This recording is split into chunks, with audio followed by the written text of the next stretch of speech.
Kumusta dyan sa likod? Nakarinig ba? Nakarating ba dyan ang tinig? Napakaganda na yun ng ating Ebanghelyo. Amen? Mamaya na lang natin tatalakayin. Muli, palakpakan muna natin ang malakas na malakas na malakas na malakas.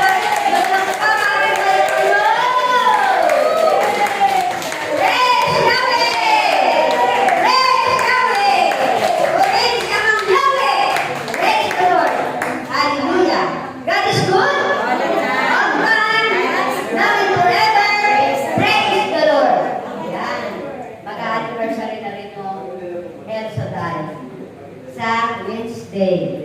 Tayo naman, Tuesday. Magkasunod lang yan eh. Ang yesterday sa yung ating gawa.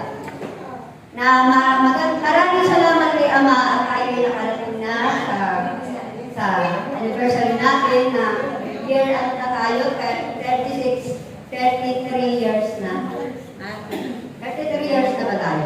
36. 36 na? 36 na eh. 36 years of tayo kader, no?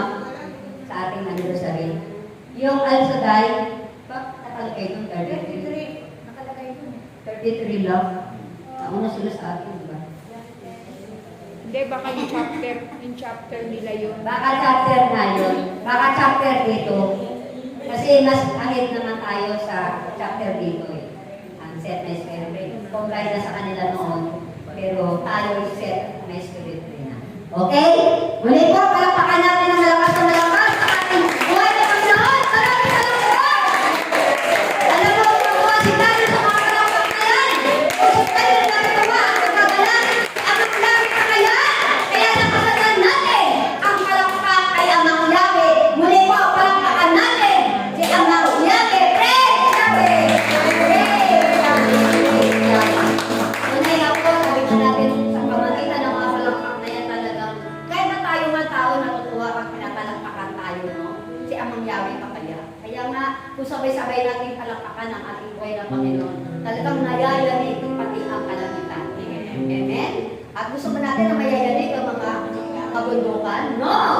Ang kailangan na mayayanig sa atin, ang ating damdamin kay Amang Yahweh. Palakpakan po natin ang ating buhay na Panginoon. Napakaganda ngayon ng ating Ebanghelyo. No, okay lang sa inyo. Di ba, ako pawis-pawisan para yung ulas na nabili nyo. Alam mo, ang laki ko na naman ngayon. Lumaba na na si Sister Met, hindi magkasya sa mga dami. Alam mo, pinaproblema ko pag hindi magkasya yung katawan ko sa mga dami itong paborito. Pero hindi yan ang ating pag-usapan. Alaala ba, Sister Nora, noon may talk ako? Knowing Jesus. Ang mabuting pastol sa kanyang mga tupa, ito'y kanyang pinakakain kung saan ano tawag ito? Mayroong, ayan, nawala na.